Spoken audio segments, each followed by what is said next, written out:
Pip, my angel, hop my light. Lay,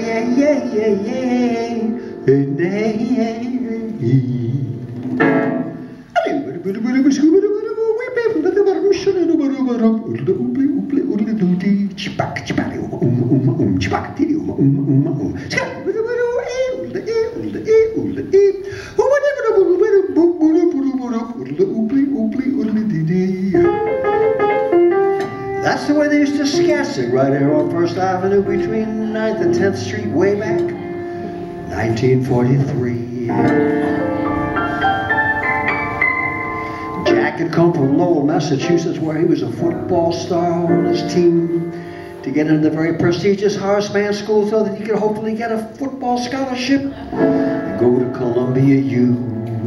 And his father, who only spoke French at home, said, "Mon cher Jacques, si tu restes ici alors, tu es obligé un jour à traverser une factory toute ta vie comme la mer," which means, if you stay here, you're going to end up working in a factory like your mother did, so you better split and get out of town. And Jack, being a great A English scholar as well as a football monster, great halfback, after he completed a year at Horace Mann with wonderful good grades, got into Columbia University on a football scholarship, don't you know? And the second week in practice broke his leg and was too proud to beg to Little, the great coach. But that's the way history doth go.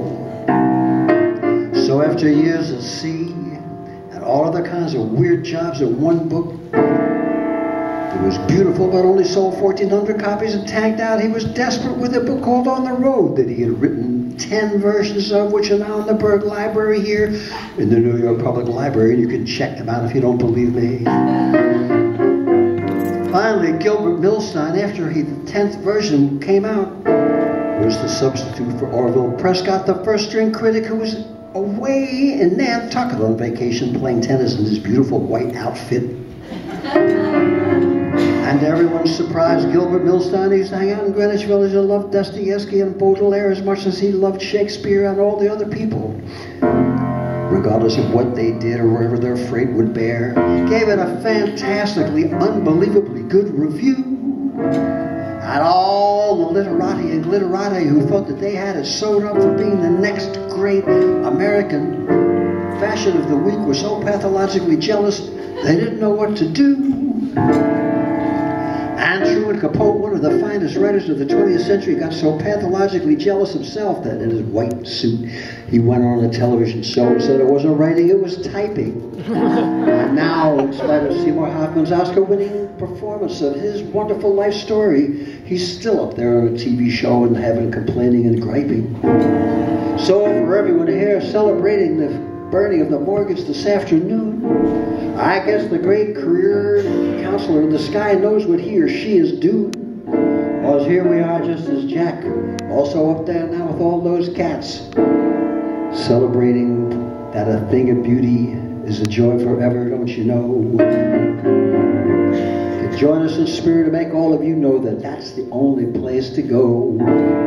Deep within your heart, which is the foundation of any kind of meaningful art. So whether you want to write, paint, play, sing, or get out your rototiller so you can cultivate your window box garden for this year 2013 upcoming spring, in the interests of good taste and spontaneity, let's all pull our daisy.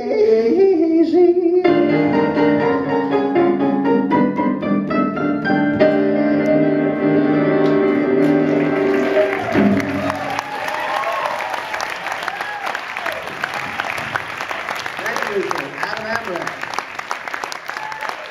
was Crystal Fields. The wonderful dancers who came out, all were out. With this beautiful theater, what a blessing. Thank you for coming.